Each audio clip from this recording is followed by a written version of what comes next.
Hello, my name is Peter Reichard. I'm Technical Director at Scholz and Volkmer in Wiesbaden. And I'm very happy to present you the Mercedes-Benz GP Live data here on stage. And first of all, I got to say sorry because I think some of you expected Wolfgang Wirth from Daimler AG here on stage with me. So obviously, he's not here. So you won't hear something about the brand aspects or the marketing aspects of the site. So you got to deal with me, and it will be very technical. I hope you're enjoying it anyway. So let's start right away.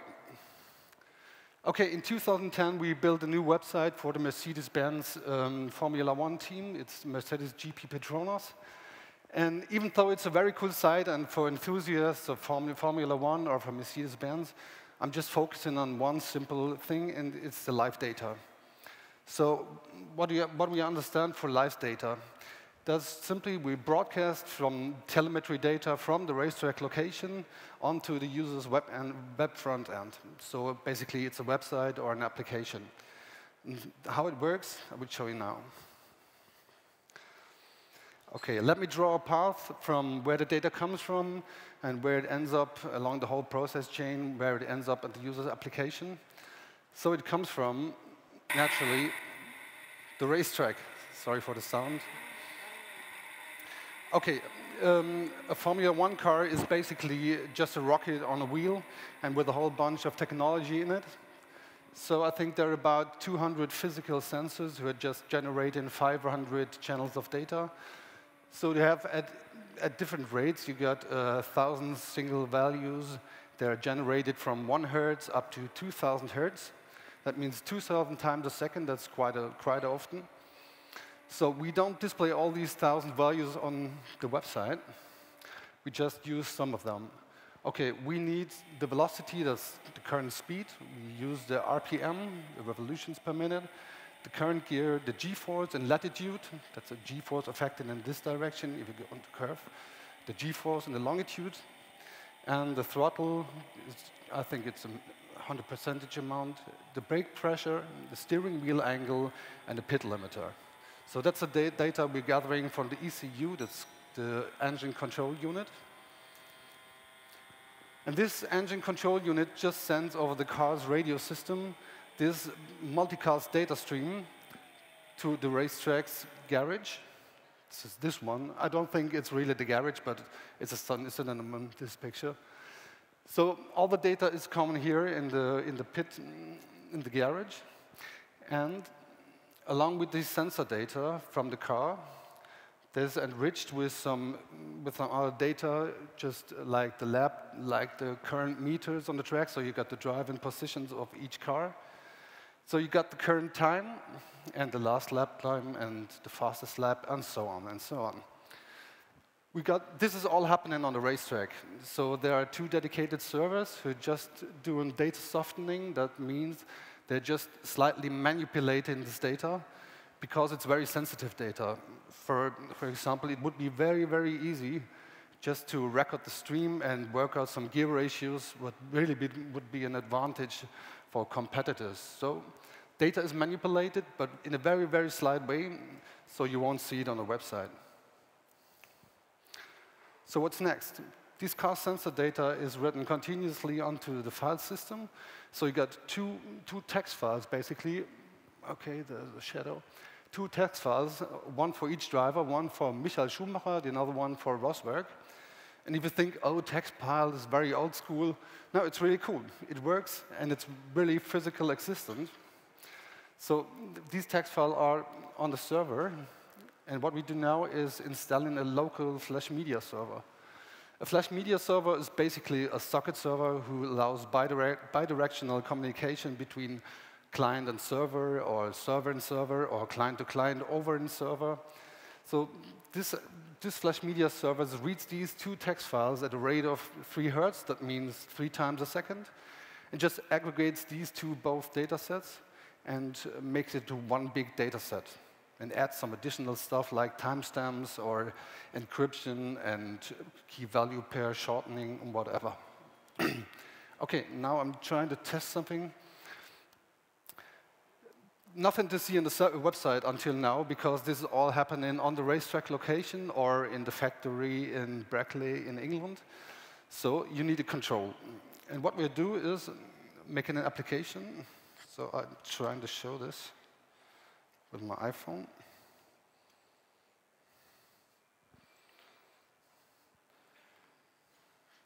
So, OK, working. Sorry for this ugly stand. I just built it this weekend, so I hope it works. OK, OK. There we go. Here we got the app control. Come on. We log into the server. Can you see this? Just go a bit nearer. OK. This is a control app who's connecting to this local Flash Media server. So he's got different buttons. So basically, it's one main button. It's called Go Online. OK, that's pretty easy. So you can say the whole application, Go Online. OK, if you notice. OK, log on to staging. You go online on the other application too. This is just two different ways of backend control applications. It's basically the same. The right one is a desktop variant, and this one is just like for panic. If you are on the racetrack and say, oh, something goes wrong, you can hit go offline so nobody sees an accident or data messed up or something. So you can control each driver and say, OK, stop data for Rosberg. If you see it turned into red, the Rosberg data, or start it again, OK, he's again here. So this is basically what we're doing to control the app in the back end. So nothing to see on the website right now. So what we do, 4 minutes. OK, I think I'll skip some tracks. OK, there's another Flash Media server connected who is mainly for the public. So everyone connects to this public Flash Media server. That's where some tracking and database things are happening. And mainly the clients, the user, the website clients. So I'm skipping this one. OK, we're just developing some iPhone and iPad apps as devices. OK, I'll just give you an impression. I recorded this as a screen capture last year, just to show how fast it is. OK, this was Abu Dhabi last year in the Just Marina circuit. And OK, quite loud. OK, you can see still the icons are running, so the race is on. Now the race in the live stream, that's a live stream on the internet, it's just turning now. So just the next curve. OK, and now that's the point where we thought, OK, something is messed up. I can stop moving, so something has to gone wrong. And after some seconds, you can see it on the live stream that there was an accident. It wasn't a big accident, so nobody's hurt, so we can show it. So we're really, I think, 9 seconds or sometimes 2 seconds ahead of the live signal, the video signal. So that's quite fast and quite interesting. OK, what else can we do? We have the database recordings. And with this data, there's about, I think, 20,000 up to 50,000 records for each race. We can make data visualizations. OK, I'll try just to start one.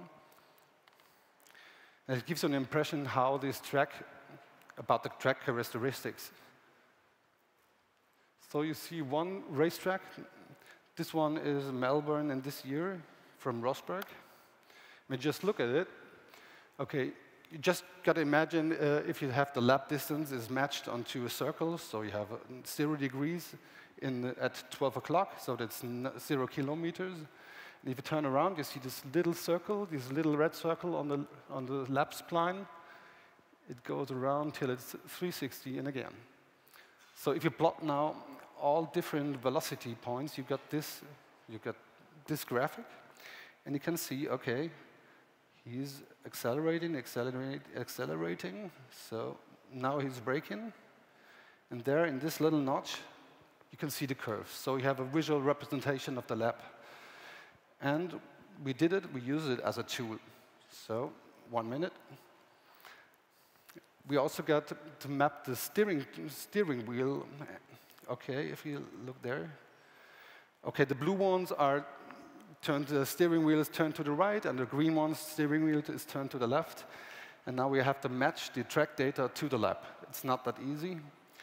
because as you see, if the track distance won't match, okay, just a bit slower. Often the data comes in like this, so it's really not matched. So we got to rematch it on the track.